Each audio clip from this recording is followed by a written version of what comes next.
اما یبلغن عندک الکبر احدہما او کلاہما، اگر ان میں سے کوئی ایک یا دونوں تمہارے پاس بڑھاپے کی عمر کو پہنچ ہی جائیں، اما یبلغن عندک تمہارے پاس پہنچ جائیں اگر ان میں سے احدہما ان میں سے کوئی ایک او کلاہما یا دونوں، تو اب دیکھیے احکام کیا ہیں بوڑھے والدین۔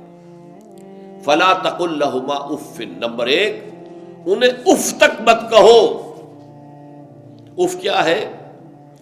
بڑی چھوٹی سی شے، کوئی حقارت آمیز شے، ناخن جو تراش دیے جاتے ہیں ان کو بھی اف کہتے ہیں۔ اتنی سی چھوٹی بات بھی ان سے نہ کہو کہ ان کی گستاخی جو ہے اس درجے میں ہو رہی ہو، جیسے کہ یہ تراشے ہوئے ناخن ہے، اس درجے میں بھی کوئی گستاخی ان کے سامنے نہ کرو۔ فلا تقل لہما اف، اف ہے آپ پر۔ ہمارے ہاں یہ لفظ اف زیادہ استعمال نہیں ہوتا، تف استعمال، تف ہے تم پر، تف ہے آپ پر، نہیں، ہرگز نہیں۔ اف لکما وما تعبدون، حضرت ابراہیم علیہ السلام نے فرمایا تھا، سورہ انبیاء میں ہے موجود یہ اف لکما۔ سورہ احقاف میں جو سرکش اولاد ہوتی ہے ان کے بارے میں کہا گیا وہ اپنے والدین کو اف لکما، آپ پر تف ہو، نہیں۔ لیکن یہاں جو حکم ہے فلا تقل لہما اف، انہیں اف تک نہ کہو۔ نمبر دو ولا تنہرہما، کبھی انہیں جھڑکنا مت۔ اما السائل فلا تنہر، سورۃ الضحیٰ جو ہے اس کی جو آخری آیت ہے، تو کسی کو جھڑک دینا، کسی سائل کو جھڑکنا نہیں ہے۔ اگر نہیں کچھ دے سکتے تو آپ شرافت کے ساتھ اسے معذرت کر لیں، بس اللہ اللہ خیر صلی اللہ بھی معاف کیجئے، بس جھڑکو مت۔ ولا تنہرہما۔ نمبر تین وقل لہما قولا کریما، ان کے ساتھ گفتگو کرو بڑے ادب کے ساتھ، ان کا احترام ملحوظ رکھتے ہوئے بات کرو، لیکن یہ ہے کہ اس کے اندر احترام ملحوظ ہونا چاہیے، ادب ملحوظ رہنا چاہیے، ایسا نہ ہو کہ ان کے دل کو ٹھیس لگے۔ یہی ہے وہ جو بچہ سا تھا ہماری گود میں کھیلتا تھا، اس کی نجاستیں ہم صاف کرتے تھے، اس کو دودھ ہم پلاتے تھے، اس کو چلنا ہم نے انگلی پکڑ پکڑ کر، آج کل تو خیر اور بہت سی چیزیں ایجاد ہو گئی ہیں، واکرز ہیں اور کیا کیا ہے، لیکن پہلے کیا ہوتا تھا؟ والدین ہی انگلی پکڑ کر چلایا کرتے تھے اور چلانا سکھاتے تھے۔ آج یہ سینہ تان کر بات کر رہا ہے ہم سے، آج یہ اس طریقے سے جو ہے گستاخانہ انداز اس نے ہمارے سامنے اختیار کیا ہے، وہ دل کو ٹھیس لگے گی۔ میں نے اس سے پہلے بھی ایک مرتبہ آپ کو بتایا تھا کہ صرف دو چیزیں ایسی ہیں جن کو محبت اور تعظیم کے انداز میں دیکھنا بھی عبادت ہے، محض دیکھنا اور کچھ نہیں کر رہے آپ۔ ایک خانہ کعبہ، محبت بھرے انداز میں آپ بیٹھے ہوئے، صرف نہ آپ طواف کر رہے ہیں، طواف کریں گے تو اور ثواب ہوگا، آپ بیٹھے ہیں صرف اور دیکھ رہے ہیں، اور اس کے اندر احترام ہے، تعظیم ہے۔ اللہم زد بیتک ھذا تشریفا و تکریما و تعظیما۔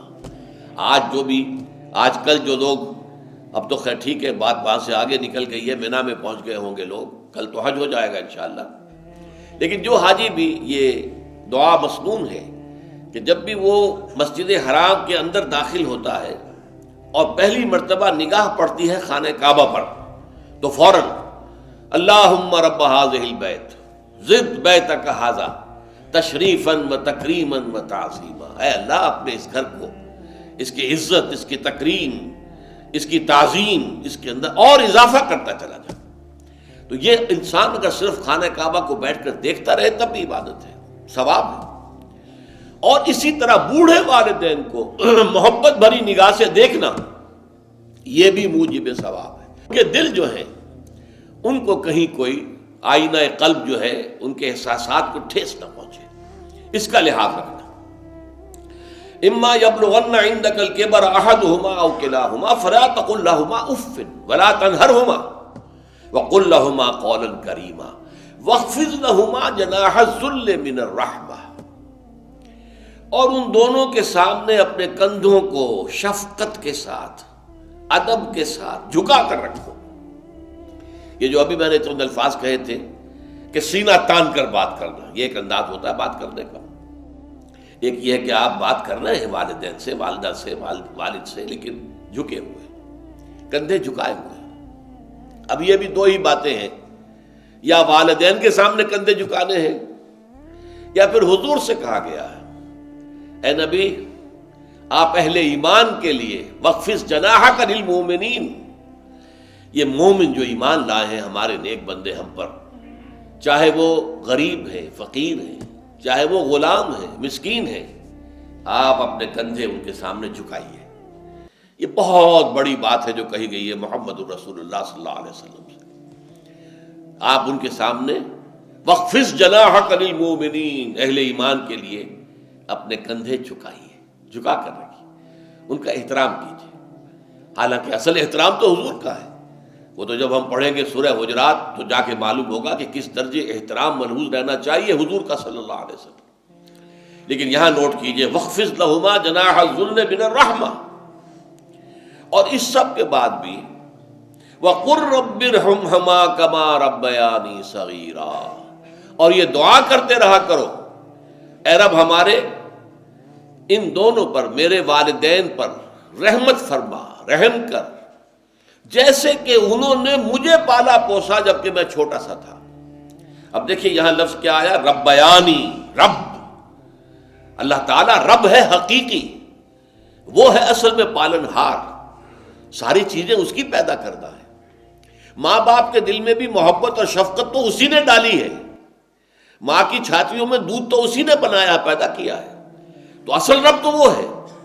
لیکن اس کی ربوبیت کا ظہور جو ہو رہا ہے عالم واقعہ میں، عالم مادی میں، وہ والدین کی ربوبیت ہے۔ والدین پال رہے ہیں، پوس رہے ہیں، اپنی راتوں کی نیندیں حرام کرتے ہیں، بچے کو تکلیف ہے تو والدین نہیں سو سکتے، کوئی اور معاملہ ہے تو اس ظاہر بات ہے کہ ان کا آرام چین بالکل حرام ہو جاتا۔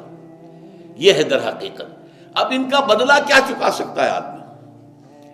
میں نے بار عرض کیا ہے کہ شکر جو ہے وہ شکر کا تقاضا یہ ہے کہ انسان حق ادا کرنے کی کوشش کرے۔ حل جزاء الاحسان الا الاحسان، کسی نے آپ کے ساتھ بھلائی کی ہے تو آپ کو بھی اس کے ساتھ بھلائی کرنی چاہیے۔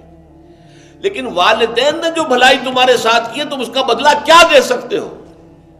اگر تم نے ان کے بڑھاپے میں خبر گیری کر بھی لی تب بھی وہ بدلہ نہیں ہو سکتا کہ جو انہوں نے تمہارے وجود میں آنے اور تمہارے لیے جو مشقتیں جھیلی ہیں، جو ایثار کیا ہے، جو قربانیاں دی ہیں تمہیں پالنے پوسنے کے لیے، اس کا بدلہ نہیں ہو سکتا۔ اس کا بدلہ ایک ہی ہے، اور وہ کیا ہے؟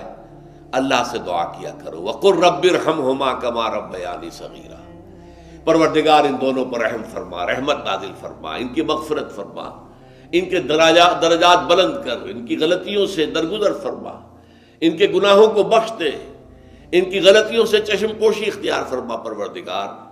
اور یہ در حقیقت میں تجھ سے درخواست کیوں کر رہا ہوں کہ مجھ پر ان کے احسان کا بہت بڑا بوجھ ہے، ان کے احسانات کا بدلہ میں نہیں چکا سکتا۔ وَقُلْ رَبِّ ارْحَمْهُمَا كَمَا رَبَّيَانِي صَغِيرًا، اور کہا کرو اے رب ہمارے، اے رب میرے ان والدین کے اوپر، بوڑھے والدین پر رحم فرما۔